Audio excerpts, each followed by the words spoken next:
gracias.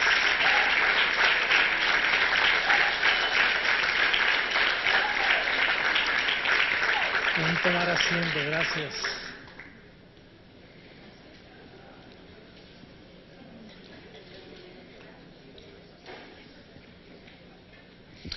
Sabes que estaba pensando yo cuando entré ahora que yo hubiera querido ver más gente aquí. ¿Verdad que sí? Está lleno, ¿no? Y como que el Señor me decía, José Luis, esta es la mamá. Y tiene muchos hijos por el mundo entero, donde hay miles de personas congregándose. Así que la mamá cuando pare mucho, ¿verdad? Como que está cansadita a veces, ¿eh? Pero yo recibo que ustedes son una madre contenta, ¿eh? Y agradecida, ¿verdad que sí? Amén. Qué bien, pues buenas noches a todos ustedes y a todo el mundo del internet que me está viendo. Los amo mucho y tenemos una palabra maravillosa para ustedes, así que les invito a tomar nota, a tener su libreta de apuntes, porque tenemos un tema maravilloso. Como siempre, Dios nos da un buen tema que nos hace pensar y nos lleva a escudriñar bien la palabra del Señor. Estaba leyendo hoy yo a Daniel, leí varios capítulos y estaba leyendo como esa estatua que se levantó con cabeza de oro y pecho y muslos de bronce y de hierro, y entonces dice que los dedos de la gran estatua eran de hierro y de barro. Entonces era una estatua grandísima y esa estatua representa las religiones del mundo. Lo único que esa estatua, su fundamento, aunque es una estatua grande porque las religiones han crecido, ¿verdad que sí? El mundo religioso ha crecido por todas partes del mundo, pero sus pies, al tener barro, el barro con hierro no mezcla.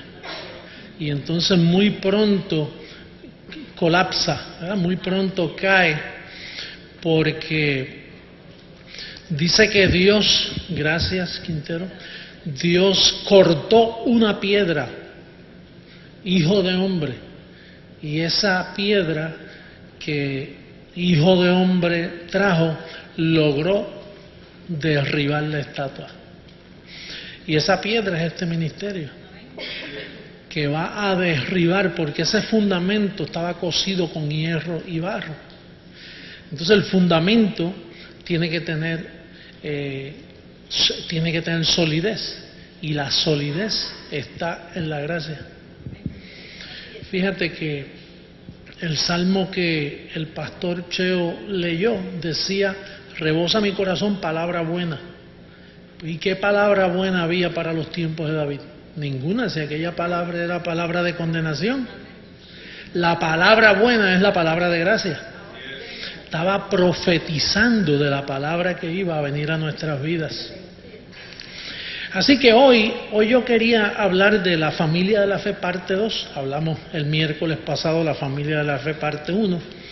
Y esa familia de la fe es la congregación de los espíritus justos hechos perfectos.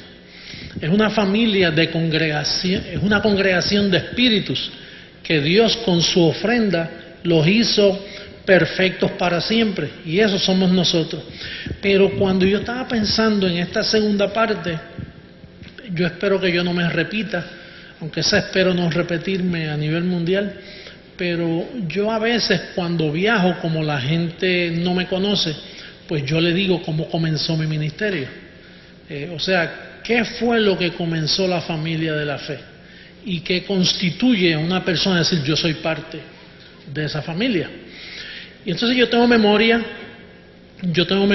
cuando en mi experiencia cristiana, que ya van 34 años que el Señor me llamó a sus caminos, pues yo tengo la experiencia de que un día en Massachusetts, era un invierno, yo estaba como vislumbrando que venía un ministerio bien grande para mi vida. Y yo viajaba a todos los estados, eso de Nueva Inglaterra, de la parte norte, y conocí mucho tipo de congregación, hispanas, italianas, americanas, Canadá, Maine, toda esa área de Maine, de los estados de Maine. Y en Boston también trabajé en una asociación evangelística de renombre, que fue donde Billy Graham comenzó su primer mensaje. Y pues ya yo estaba conociendo toda escuela de interpretación cristiana. Entonces conocía la hispana y conocía la americana. Y de hecho, pues fui a estudiar a uno de los mejores seminarios teológicos que existen en Estados Unidos, que fue el Gordon Camwell Seminar. Y ahí fui a estudiar y de ahí el Señor me sacó. Yo nunca entendí por qué después que entré me causó molestia las enseñanzas de los profesores y le perdí el ánimo. Y un día llegué a mi casa y dije, no voy más. Después que compré una de libros así tremendo y para mi vientre me convenía tener esos títulos, porque si yo decía que estudié en ese seminario se me abrían una de puertas tremendas. Es como dicen en Puerto Rico, el que tiene padrino se bautiza. Pues teniendo yo esos diplomas colgados en mi casa o en mi oficina, pues me daban un poder tremendo, ¿no?, en cuanto a ese sistema. Pero yo andaba detrás de la verdad, no detrás de un sistema. Hay personas que andan detrás de un diploma porque después de ese diploma ganan mucho dinero o prestigio. Pues mi forma de haberme desarrollado desde mi juventud, yo tenía mucha hambre de la verdad. O sea, yo tenía un vacío que nada lo llenaba, ni dinero, ni posición, nada. Dios me hizo así. Bueno, ahora entiendo que teniendo este ministerio yo tenía que ser así. Y yo me aburría mucho, nada me satisfacía. Me entretenía con algo y ya a la semana se me iba el gozo de ese entretenimiento, ¿no? Y un día, que fue cuando comenzó las enseñanzas de la familia de la fe, estando yo en mi casa en unas navidades, pues tengo memoria que Cheo estaba bien pequeño y él bajó, en una casa de 2 pisos, bajó y me dijo, papi, ahora es que el Señor viene. Pero yo pensé que tenía miedo y fui, lo acompañé y volví y lo acosté. Pero me senté en la sala y me quedé pensativo, ¿por qué él me dijo que ahora es que el Señor viene? Y yo dije, bueno, eso será en el futuro, pensé yo. Pero esa misma noche, yo me acosté tarde en la noche, como a la 1 de la mañana, y ahí fue que yo tuve esa experiencia de estar frente al Señor en el paraíso. Fue una experiencia como de 2 horas y media que yo tuve. Y entonces esa experiencia lo que trató conmigo fue con 3 capítulos de la Biblia, que en aquel momento yo no entendí porque las usé para beneficio mío. Pero ahora, después de pasar más de 14 años, ahora es que yo entiendo la importancia de esa enseñanza que él me dio. Lo importante, porque eso es lo que hizo este ministerio. Y eran 3 capítulos de la Biblia. Yo voy a invitarles a ustedes a considerarlos de nuevo, a repasar, darle un repaso en Romanos capítulo 6, lo que el Señor me enseñó en aquella visión que tuve.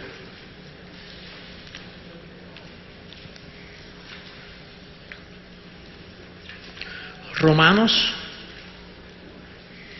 capítulo 6.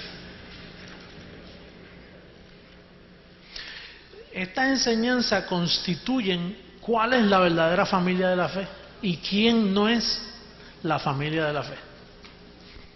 Y si usted está asistiendo a un ministerio donde la enseñanza le da los beneficios de una familia, especialmente una familia de fe. Fíjense, Romanos capítulo 6.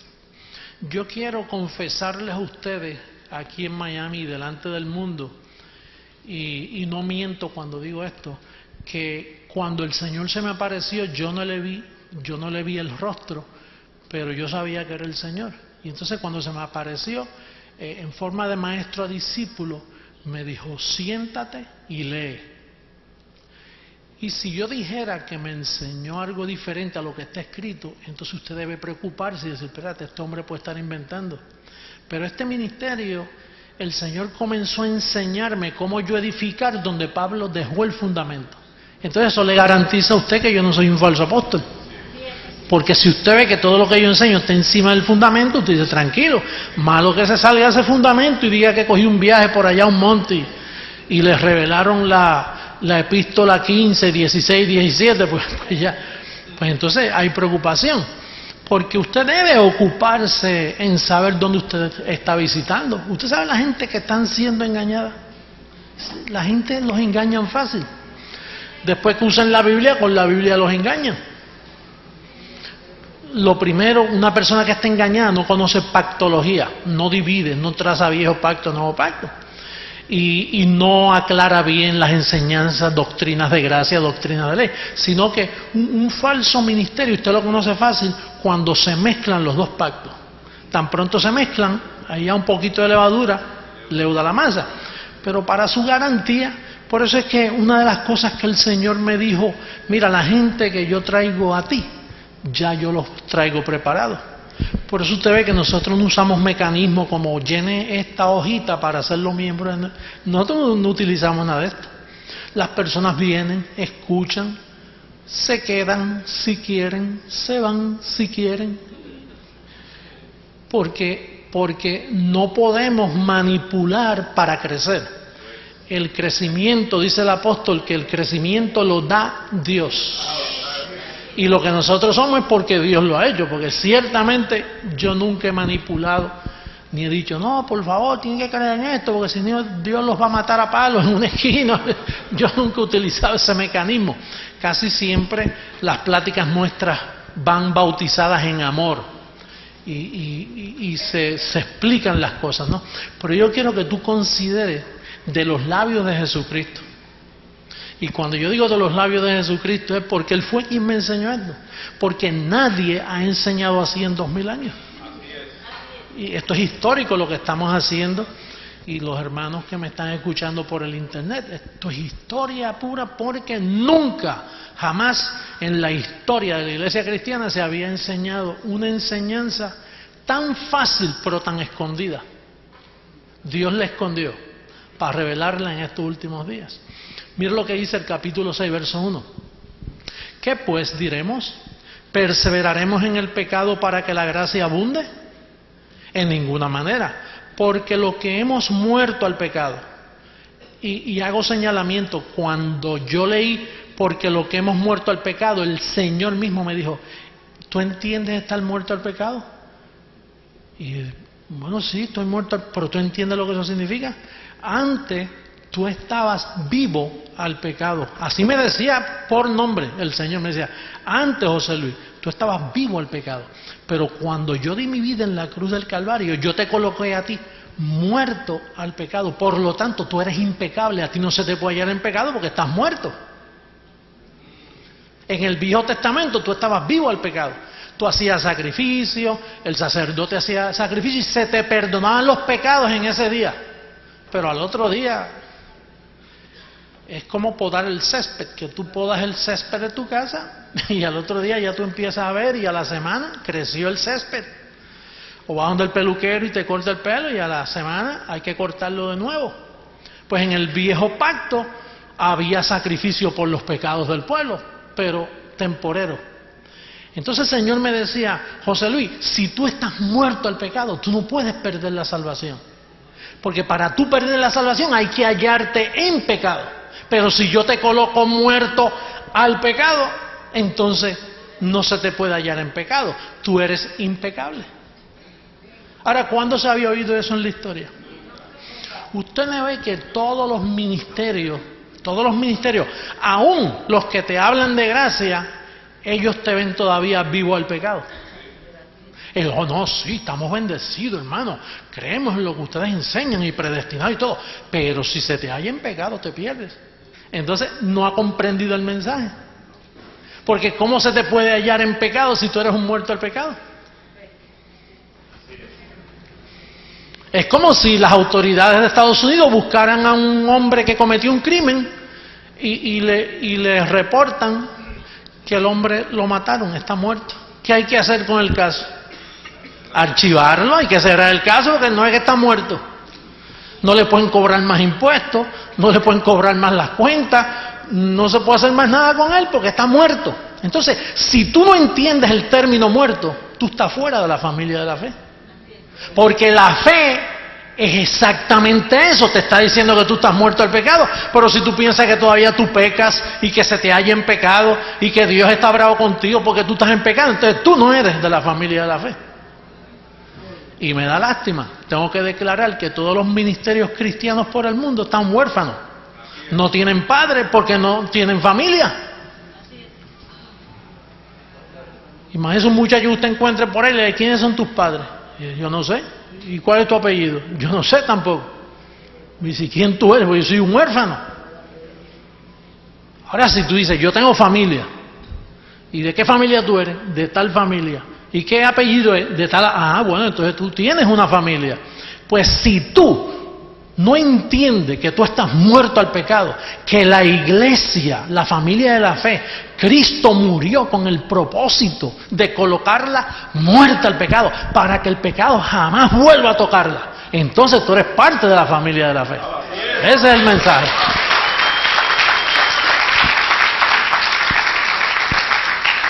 Por eso es que en el verso 14, mira lo que dice, el verso 14. Porque el pecado, ¿qué? No se enseñoreará de vosotros, pues no estáis bajo ¿qué? Sino bajo ¿qué? Entonces, bajo la gracia, ¿el pecado puede agarrarte otra vez? No, el pecado no puede ser Señor, porque para el pecado ser Señor hay que hallarte bajo ley. Y el fin de la ley es ¿qué?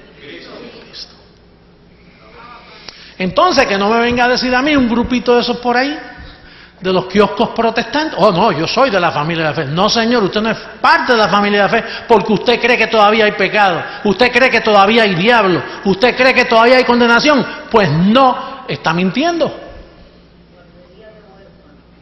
Está mintiendo. No son parte de la familia de la fe. Para ser parte de la familia de la fe, usted tiene que tener autenticidad de ser familia. Yo no puedo decir yo soy de la familia de Jesús si yo no tengo prueba de que mi papá se llama José Luis de Jesús Sotomayor y mi mamá Ana Luisa Miranda. Pues yo sé que eso es así porque yo tengo el certificado de nacimiento que dice que eso es así. Pues para usted ser parte de la familia de la fe tiene que tener unas evidencias, pruebas, y las pruebas aquí son espirituales. Yo estoy muerto al pecado. Gracias a Dios que Cristo en la cruz del Calvario le puso fin al pecado. Usted sabe que hay un grupo de personas que estudian mucho a Daniel en el Viejo Pacto. Entonces, ese grupo enseña, porque a Daniel le dijeron, mira Daniel, escribe, hay 62 semanas que va a suceder esto, y 7 semanas que va a suceder aquello, son 69 semanas. Ahora, a las 70 semanas, en las 70 semanas, el pecado será quitado. Y ellos todavía hasta este día están esperando la semana 70. Esos son los adventistas del séptimo día, ellos están esperando que el pecado sea quitado de la tierra. ¿Qué me dice eso a mí? Que ellos no han entendido que 2000 años atrás el pecado fue quitado porque la familia de la fe quedó muerta al pecado, el creyente quedó muerto al pecado. Diga conmigo, yo estoy muerto al pecado. Y le doy gracias a Dios. Seguro que sí.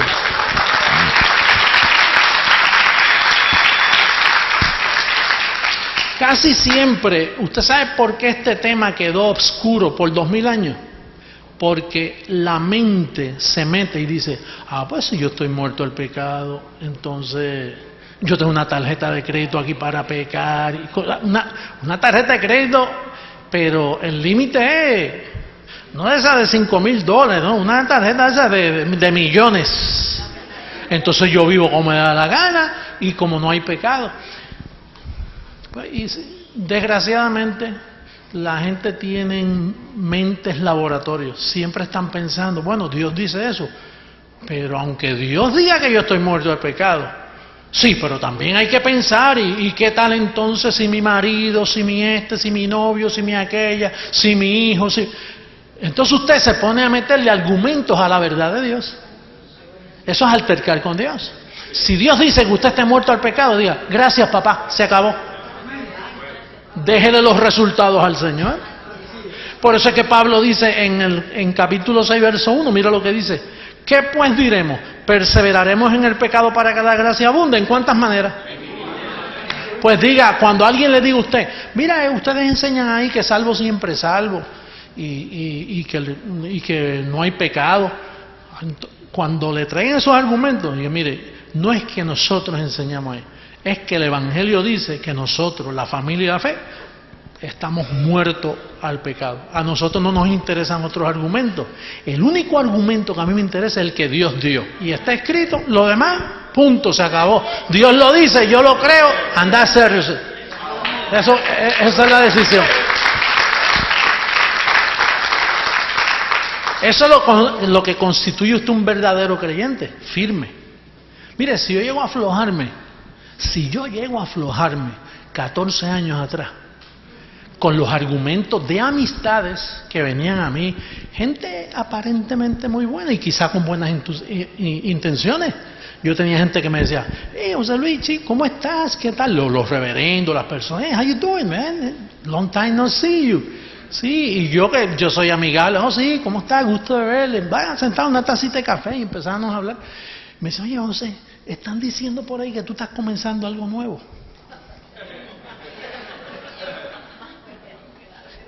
Y no era nuevo, tenía 2000 años de viejo. Pero estaba escondido y entonces el problema es que yo lo saco a la luz. Más bien es el Señor, pero utilizando a un hombre, porque Él siempre usa hombres. Y entonces me decían, oye José, tú estás en contra de la corriente, mi amor. Estás en contra de la corriente. Estás diciendo que tú tienes la verdad y que nosotros no, que los demás no. Y tú sabes que Dios es un Dios de amor. Oye, y me venían con una...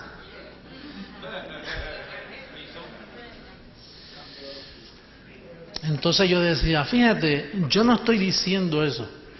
Yo lo que estoy diciendo es lo que está escrito. Ahora, si lo que está escrito te hace pensar a ti que yo digo que yo soy el único que tengo la verdad, ese es tu problema. Pero yo tengo que decir lo que está escrito.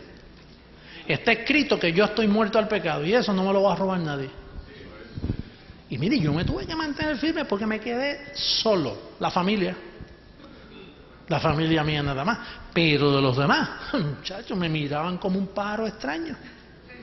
Y tenían razón, porque tú sabes lo que es los 2000 años, mira, con doctrinas bautistas, pentecostales, liberales, cuánta doctrina hay, católicas, mormonas, testigos de Jehová, todo tipo de escuela de interpretación de pensamiento.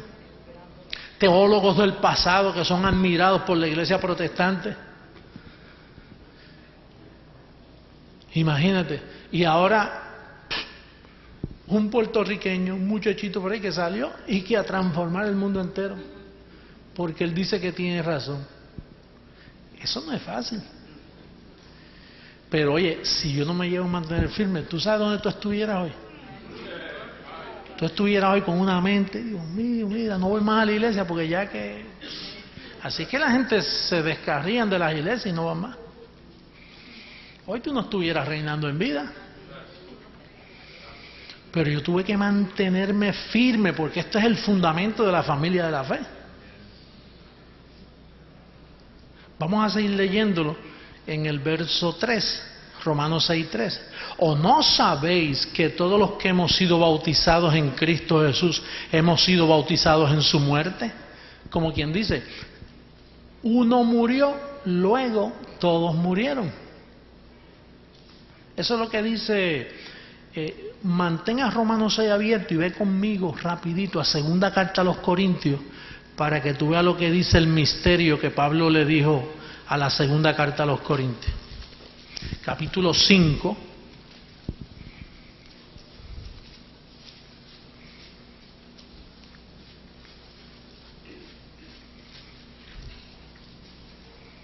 En el verso 14 mira lo que dice, para que entiendas qué significa bautizados en su muerte. ¿Lo tenemos todos? Dice, Porque el amor de Cristo nos constriñe, pensando, no haciendo. Esto es pensando, ¿sabes? Aquí todo está en la mente. Volvemos a lo mismo, a la mente. Pensando esto, que si uno murió por todos, ¿qué pasó? ¿Luego qué? La iglesia, cuando Cristo murió, quedó muerta. Todos los elegidos y escogidos del mundo quedaron muertos al pecado. Tú no ves que cuando Él muere ya no hay oportunidad de agarrarlo en pecado.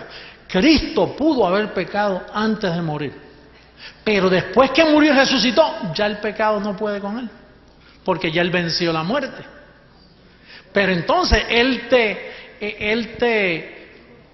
te imputa esa bendición a ti. Dice, bueno, si a mí ya el pecado no me puede agarrar, a José Luis tampoco. Si a mí el pecado no me puede agarrar, tú tienes que decir, y a mí tampoco. Diga conmigo, a mí tampoco. Decir que a ti no se te puede hallar en pecado. Vete, dile eso al pastor donde tú visitabas. Dile eso a los líderes conciliares del mundo que me están escuchando ahora mismo. Vete, que me escuchen, que crean estos 15 minutos que yo llevo hablando. Si creen esto, se les cae el kiosco al piso, porque ellos todas sus doctrinas están envueltas en que hay pecado para la iglesia. Ellos han blasfemado y han tenido por inmunda la sangre del pacto. Yo les digo y les advierto a ellos que me están escuchando ahora mismo, esa iglesia, esa preciosa iglesia con ese coro tan bonito que canta, han blasfemado y han tenido por inmunda la sangre del pacto de Jesucristo. La han pisoteado. Esa es la blasfemia que han hecho contra el Espíritu Santo. No haber creído que el pecado fue quitado y seguir predicándole a la iglesia como si fueran pecadores. Bendecido, ustedes no son pecadores. Aun cuando todavía hacen cosas que no son muy agradables al Señor, pero no se les puede acusar de pecadores. Usted lo que siembra cosecha, y si se porta mal, cosecha mal, pero hallarlo en pecado, hallarte en pecado a ti, entonces Cristo murió en vano. Esto es lo que constituye una verdadera familia de la fe. Si no, son impostores, son familias fraudulentas. No son iglesias, no se pueden llamar iglesias, tienen que llamarse sinagoga, porque en la sinagoga era donde se hacía el sacrificio por el pecado, porque allí había pecado.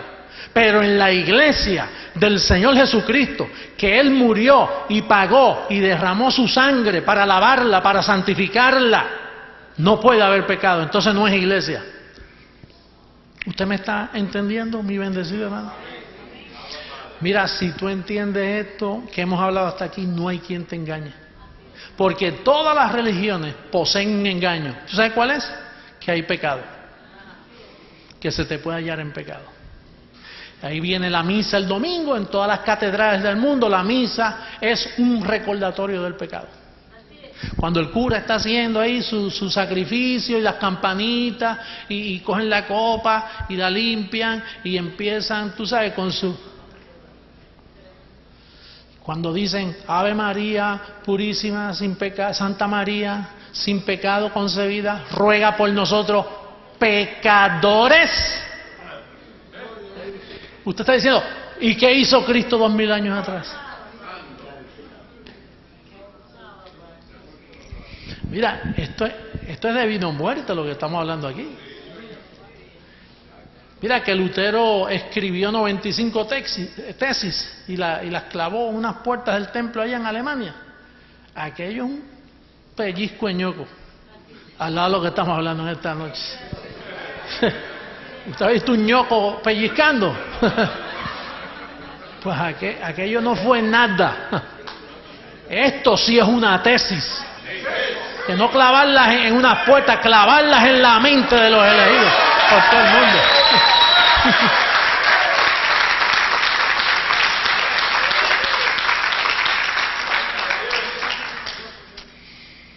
Vamos a seguir leyendo porque me quedé en el verso 3. Verso 4. Porque somos sepultados juntamente con Él para muerte por el bautismo. Fíjate, te ven sepultado ya. Dios te ve sepultado. Dios ni vivo te ve en la carne, imagínate. Te ve muerto y después te sepultó también para que no haya dudas. Dice, sepultado juntamente con él para muerte por el bautismo. Y aquí bautismo es el bautismo anterior, en su muerte. Los grupos cristianos dicen, no, mira, aquí habla que todavía hay que bautizarse, pero ellos no están viendo el contexto. Entonces ellos me acusan a mí de que yo saco del contexto mis enseñanzas. Pues el contexto es que este bautismo no es en agua, es el bautismo en su muerte, que es el contexto de ese verso. ¿Estamos? Sí. Dice, verso 4, porque somos sepultados juntamente con él para muerte por el bautismo, a fin de que como Cristo resucitó de los muertos por la gloria del Padre, así también nosotros andemos en vida nueva. Ahí es que estamos nosotros, en vida nueva, andando en vida nueva. Antes pensábamos que estábamos en vida nueva, porque dejamos de bailar y dejamos de fumar y dejamos de dar un par de pasitos y cositas. Ah, yo tengo vida nueva. Eso no es vida nueva. Vida nueva está en la cabeza aquí, en el Evangelio. Verso 5. Porque si fuimos plantados juntamente con él en la semejanza de su muerte, así también lo seremos en la de su resurrección. Sabiendo esto, esto hay que saberlo, si no lo sabe, sabiendo esto, que nuestro viejo hombre va a ser crucificado. Ya tomó lugar, fue crucificado juntamente con él, para que el cuerpo del pecado sea destruido, a fin de que no sirvamos más al pecado. Porque el que ha muerto, ¿cuántos han muerto aquí? ¿El que ha muerto qué? ¿Ha sido qué? ¿Usted entiende la palabra justificado? Que usted es culpable, pero el juez dice, queda justificado. Alguien queda libre. El que ha muerto ha sido justificado del pecado. El problema mío, hermano, es que cuando yo sabía eso, que lo vine a entender bien, yo daba viajecitos a Atlanta, donde estaba la compañía, las oficinas, porque yo trabajaba en Puerto Rico como asistente director de evangelismo en toda la isla de Puerto Rico. Y el llamado mío era alcanzar toda la isla. Pero yo tenía que dar reuniones mensuales a Atlanta para ponerme al día con las nuevas cositas del departamento de evangelismo, los nuevos inventos. Evangelismo explosivo, una nueva forma de alcanzar gente. Pues yo tenía que ir allá. Y entonces, una vez un gran teólogo, que es el que escribe los expositores de escuela dominical, que los dan trimestrales, un hombre bien conocido, y entonces él, pues yo venía de Puerto Rico y él parece que quiso congraciarse conmigo en decirme buenos días, en un inglés, en un español roto, ¿no? Buenos días, ¿cómo está? Y entonces me decía, ¿cómo está la isla de Puerto Rico? Y muy bien, muy bien. Y un día pues nos sentamos así y estábamos hablando, estábamos tomando café y cosas, y en un receso que hubo. Y entonces, no sé cómo llegamos. Bueno, yo sé cómo llegamos, porque yo siempre empujo a la gente hacia estos temas, ¿no? Decentemente y hábilmente y en forma de pregunta, pues yo me hice, como él es el teólogo, yo no tengo un grado en teología, ni lo quiero. Ni lo quiero, gracias a Dios que nunca lo recibí. Pero yo le dije, doctor, ¿qué usted entiende por los Romanos 6 cuando dice que estamos muertos al pecado? Y bueno, esa es la gran teología del apóstol Pablo, que estamos muertos al pecado. Y pero ¿qué usted entiende por eso? Y entonces me dijo, ¿qué tú entiendes? Y bueno, yo entiendo que si estoy muerto al pecado, soy impecable, no se me puede hallar en pecado. Pero ¿en dónde tú estudiaste, José Luis? Y no, yo no quiero hablar de eso, donde yo estudié. Porque imagínate, cuando quise estudiar el Señor me sacó del seminario, así que le digo dónde estudié. Y entonces yo vengo y le digo, yo lo que quiero decir es que si yo estoy muerto al pecado, le puse un ejemplo, es como un individuo que muere, que ya no le pueden cobrar impuestos. Pero ¿dónde tú aprendiste eso? Si yo le dijera que yo lo aprendí del que él le está sirviendo a Jesucristo, pues al que él le sirve me lo enseñó. Pero si yo le digo que fue Jesucristo, me llama blasfemo. Él no lo va a creer. El doctor no entendía lo que tú acabas de entender en los últimos 20 minutos. Y hasta ahora no lo entiendes. Por eso, quizás, si tú supieras lo que se aprende sentado en las sillas de este edificio, tiene un valor tan poderoso, porque no hay grupo cristiano, no hay teólogo, no hay movimiento mundial en 2000 años que pueda enfrentarse a lo que tú le puedes enseñar una vez tú estás expuesto a estas enseñanzas. No lo hay.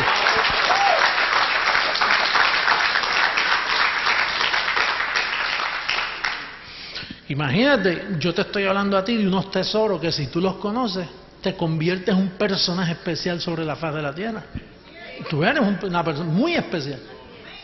Imagínate que tú puedes comenzar en tu país, allí donde estás. Yo conozco esto, se lo voy a decir a un grupo, y a un grupo, como le pasó a Josefa Pichón. Josefa Pichón es una optómetra de Riohacha, Colombia, y ella pues, le encantó esto, sí. Oh, que le encanta. Entonces pues se lo dijo a alguien, y entonces ella pues se entusiasmó y comenzó a reunir gente. En el último viaje habían ¿cuántos echó? 200 personas. Como 200 personas había en el último viaje que echó fue allá. Y entonces ya una vez me dijo, apóstol, mire, yo tengo un grupo que necesito que usted envíe un pastor. Y yo dije, pero ¿cómo que un grupo? Y bueno, se me están reuniendo un grupazo de gente ahí, pero hace falta un pastor. Usted no puede enviar un pastor. Y, pero ¿quién es el que formó eso? Bueno, yo. Y dice, pues, frente a mí está el pastor que tú buscas. Y ella es la pastora hace varios años allí. Usted no ve que es que la gente piensa que un pastor se hace, no nace. Nadie puede ser un pastor, nadie puede ser un líder. Usted viene alambrado ya de fábrica para hacer lo que usted es. Y si lo es, lo es. Y si no lo es, no trate tampoco porque no le va a salir. Pues entonces la iglesia fue justificada del pecado. Por eso es que se llama la familia de la fe. Porque en fe ella cree lo que Cristo hizo por ella, por la iglesia. Entonces después el Señor me enseñó Romanos 7. Yo estuve con el Señor en esa visión como 2 horas y media, ¿verdad? Pues prepárese para 2 horas y media. ¿Cuánto faltan? Salimos ya a las 2. Estoy acortando, pero usted sabe cuántas veces Él me repitió esto. Me lo repitió de 8 a 10 o 12 veces, no me acuerdo. Yo sé que me cansé, que cuando me decía, ok, volvamos a Romanos 6, verso 1. Entonces yo, por dentro de mí, yo decía, ojalá no me lo enseñe más, que ya yo lo aprendí. Pero me lo repetía y ya yo tenía miedo, porque no es que eso es una visión. Es como cuando usted tiene una pesadilla, que usted quiere parar, que no se le repite. Usted ha pasado por pesadilla que se le repite y usted busca la vuelta y dice, ay, que no se me venga más esto a la mente. Y sí, se repite. Pues así fue lo que me pasó a mí con este capítulo. Ojalá todas las pesadillas fueran así. Pesadillas con el Señor enseñándote el Evangelio. Pero ya yo no quería escucharlo más. Entonces cuando me lo repitió como 12 o 14 veces, yo no sé cuántas veces, me dice, ok, vamos ahora a Romanos 7. Y yo dije, anda, esto continúa.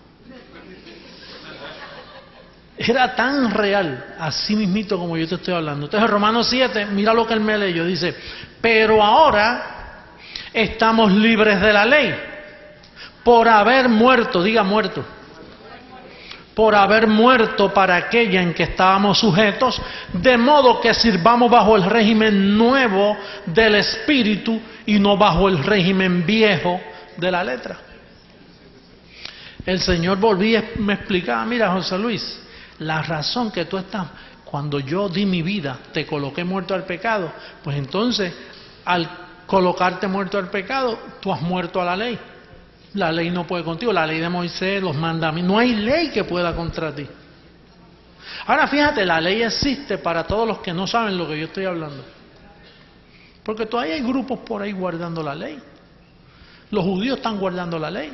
Mira, cuando venía en la radio ahora para acá, hay un grupo de judíos mesiánicos, que no es otra cosa que unos legalistas enredados que no entienden lo que es pactología. Y hablando que Dios los puso a ellos para que volvamos a Israel, para que volvamos a las enseñanzas salvíficas. del pueblo de Israel. Y por eso tienes que vivir santamente, porque si Yeshua, Mashiach te coge en pecado, mira, quiere decir que no ha entendido ni lo que es evangelio, pero se llaman judíos cristianos, se llaman judíos mesiánicos. Tremendo disparate. Ese disparate último de ese grupo es más disparatado que los demás grupos. O sea que la gente sigue turbada por ahí. Oye, y están creciendo. Tú no ves que la gente andan como ovejas sin pastor buscando lo último nuevo. ¿Qué es lo último que salió de la avenida? Es como la gente anda buscando el último CD del artista tal, de la otra artista. Porque eso, tú sabes, eso se pone viejo y hay que buscar lo nuevo. Y los artistas suben y bajan, suben y bajan. Ahora, esto que yo te estoy enseñando, esto nunca baja. Porque esta es la verdad del Evangelio. Tú fuiste predestinado para escuchar esta palabra. Entonces dice aquí que por haber muerto a la ley, estás libre totalmente del pecado por haber muerto a la ley. Cuando Cristo murió te dio ese privilegio. Y lo último que me enseñó fue el capítulo 8. Con esos 3 capítulos yo comencé este ministerio. Con esos 3 capítulos. Y estuve como 4 años predicando esos 3 capítulos porque yo no sabía más nada de la Biblia. Después de tantos años en la iglesia yo no sabía nada no me atrevía ni leer otro capítulo.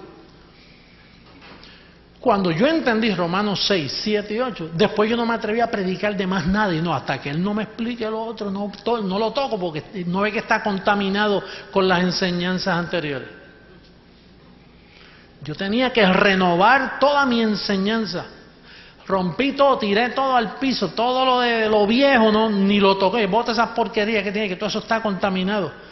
Libros de que yo iba a la librería y encontraba esos libros, esos cuadernos bellos con letras de oro. Profundidades del cristianismo. Y no estaban ni en la orilla, que en lo profundo.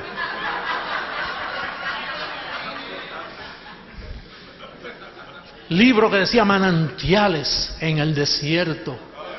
Y eran espejismos en el desierto, imagínate. Espejismos en el desierto. Que tú vas corriendo pensando que hay agua, muchacho, y te estrellas con la arena. ¿Ustedes saben de lo que yo estoy hablando? Manantiales para el predicador. Sermones para el predicador de este nuevo milenio. Unos librazos. Yo, cuánto dinero cogía, me compraba esos libritos, porque así yo los ponía en mi librería y me sentí importante cuando alguien llegaba y dice, oye, este hombre estudia. Basura. ¿Tú sabes lo que Pablo lo llamó? Estiércol. Dice, todo lo tengo por basura para ganar esto, para ganar la gracia y el conocimiento. Pues yo comencé de nuevo con Romanos 6, 7 y 8. Y mira lo que aprendí de Romanos 8. En el verso 2 dice, porque la ley del Espíritu de vida, esta no es la ley de Moisés, esta es la ley del Espíritu de vida. La ley del Espíritu de vida en Cristo Jesús me ha librado de la ley del pecado y de la muerte. Y tú sabes lo que me decía el Señor, José Luis, no es que te va a librar, por eso es que nosotros enseñamos aquí, cuando entramos en algo en el tiempo presente, nosotros siempre decimos, ¿te va a librar? No, me ha librado. Y los ponemos a ustedes a repetir eso. Porque el Señor me hizo eso a mí. Así que estamos calcando al Señor con eso. Él me decía, José Luis, no es que te va a librar, es que ya te libró. ¿Y de qué te libró? ¿De la ley de qué? Del pecado y de la muerte. Dice, porque lo que era imposible para la ley, por cuanto era débil por la carne, Dios enviando a su Hijo en semejanza de carne de pecado, y a causa del pecado condenó al pecado en su carne. ¿En qué? En la carne. O sea, la ley del Espíritu de vida condenó al pecado en tu carne. Y yo me acuerdo los ejemplos que yo daba para aquellos tiempos, estoy hablando muchos años atrás. Yo decía, hermano, mire, una persona que se porta mal en la sociedad y comete un crimen, lo pueden coger y matarlo como aquí en la Florida, que por un crimen te pueden matar. Ahora, en vez de matarlo, lo que pueden hacer también es condenarlo. En vez de matarlo, condenarlo. Condenarlo a una perpetua, a 100 años, ¿no? Entonces, ¿qué sucede? Si le damos muerte, pues ahí terminó todo. Pero si lo condenamos y lo dejamos vivo, es peor, porque él sufre día a día, contando los días hasta que se muere. Entonces yo lo que enseñaba el ejemplo era, mire, el pecado existe, por así decirlo, porque nosotros tenemos un cuerpo de pecado. Este cuerpo es un cuerpo de pecado. Pero ¿qué sucede?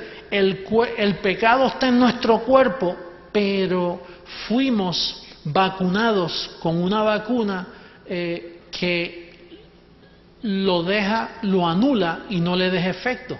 Él quisiera hacernos daño, pero como Cristo está en nosotros, Él simplemente está preso, está condenado en la carne nuestra.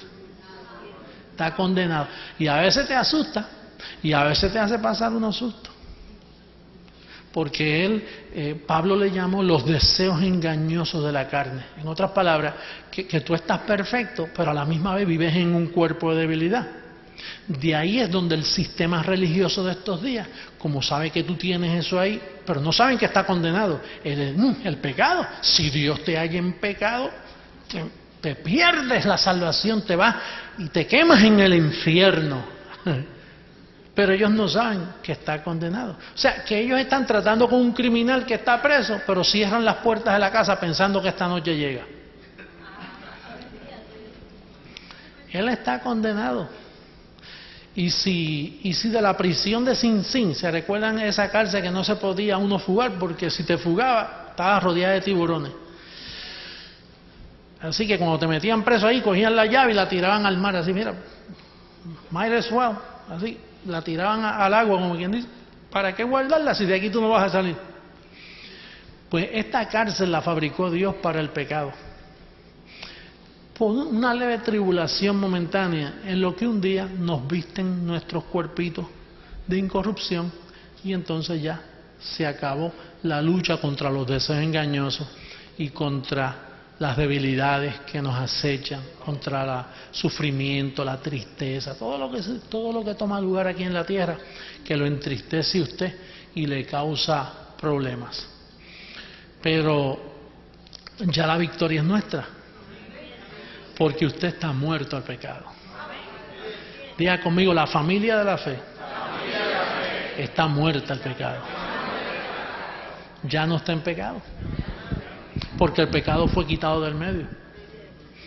Por eso entendemos mejor ahora a Colosenses 2:11. Y con esto terminamos.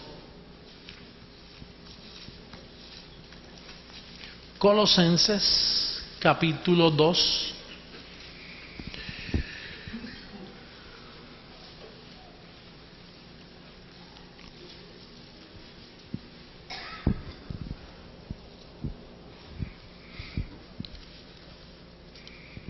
Dice, en él también fuisteis circuncidados con circuncisión no hecha a mano, al echar de vosotros el cuerpo pecaminoso carnal en la circuncisión de Cristo.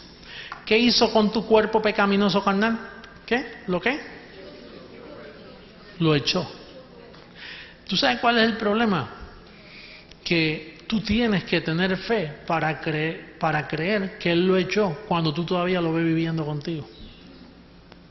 Por eso es que es la familia de la fe. Porque la familia de la fe es la certeza de lo que se espera y la convicción de lo que no se ve. Entonces tú no ves que te lo echaron fuera, pero aquí dice el apóstol que en la circuncisión de Cristo tu cuerpo pecaminoso carnal, lo que registraba pecado ya no registra, porque fue echado fuera en la circuncisión de Cristo. Este es uno de los mensajes más bellos que yo he predicado en esta noche. Los mensajes de más valor, porque estas son las columnas del verdadero cristianismo. Cualquier otro mensaje que tú escuches que viola los principios que yo he hablado en esta noche, se constituye en una apostasía, en una herejía y en un falso evangelio. Así que para el mundo del internet que me está escuchando, bendecido pastor, reverendo, doctor, quien sea que me esté escuchando, yo te recomiendo que escuches estas palabras que pueden salvar tu vida, la de tu familia y la de tu iglesia que estás pastoreando. Considera lo que hemos dicho, busca los versos bíblicos y pueden traer una grande bendición a tu vida, muy grande. Y a todos nosotros que estamos aquí oyendo, pues yo espero que estas palabras las registres bien, toma nota, apúntala, llévate el cassette, escúchalo una y otra vez, hasta que comprendas el significado de ella, y de ahí se va a desprender una vida nueva en tu vida. De ahí te sanas de dolencias, te sanas de tantas cosas que pueden estar afectando tu vida y pueden estar afectando tu vida diaria por no conocer la verdad. Porque fíjate, conoceréis la verdad y esta te hace libre. Pero si no es la verdad lo que tú tienes en tu mente, entonces no puedes vivir libremente. Así que los amo mucho, los quiero mucho. Un beso para todas las naciones que me están escuchando en esta hora. Bendecidos con toda bendición. Y la familia de la fe sigue en pie. Y seguimos creciendo. Vamos a estar en pie. Un aplauso al Señor. Y nos saludamos los unos a los otros. Vamos a pedirle al pastor Cheo que suba acá para que hable con el internet.